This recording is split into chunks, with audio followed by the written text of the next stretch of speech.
And they were also conversing about this Jesus Christ, of whom the sign had been given concerning his death.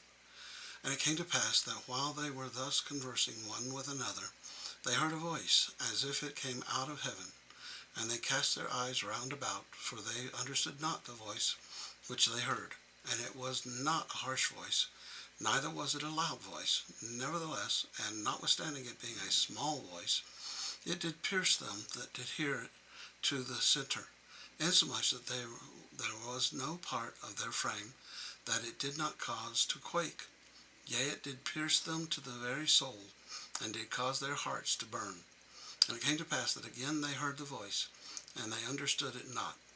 And again the third time they did hear the voice, and did open their ears to hear it, and their eyes were toward the sound thereof, and they did look steadfastly towards heaven, from whence the sound came.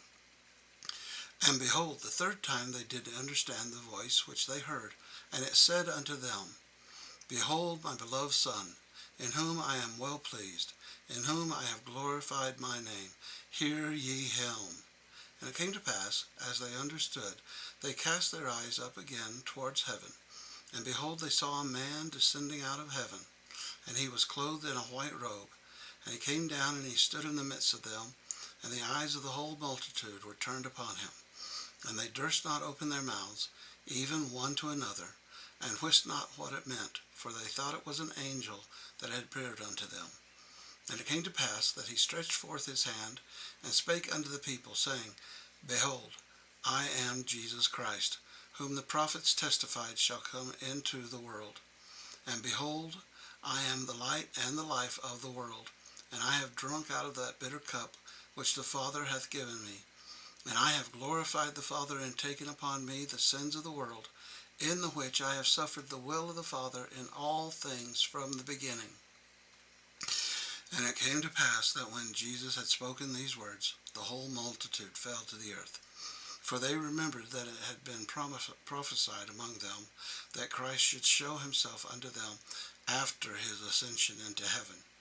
And it came to pass that the Lord spake unto them, saying, Arise and come forth unto me, that ye may thrust your hands into my side, and also that ye may feel the prints of the nails in my hands, and in my feet, that ye may know that I am the God of Israel, and the God of the whole earth, and have been slain for the sins of the world.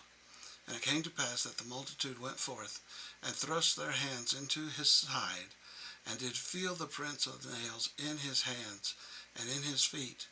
And this they did do, going forth one by one, until they had all gone forth, and did see with their eyes, and feel with their hands, and did know of a surety, and did bear record that it was he of whom it was written by the prophets that should come. And when they had all gone forth and witnessed for themselves, they did cry out with one accord, saying, Hosanna, blessed be the name of the Most High God. And they did fall down at the feet of Jesus, and did worship him.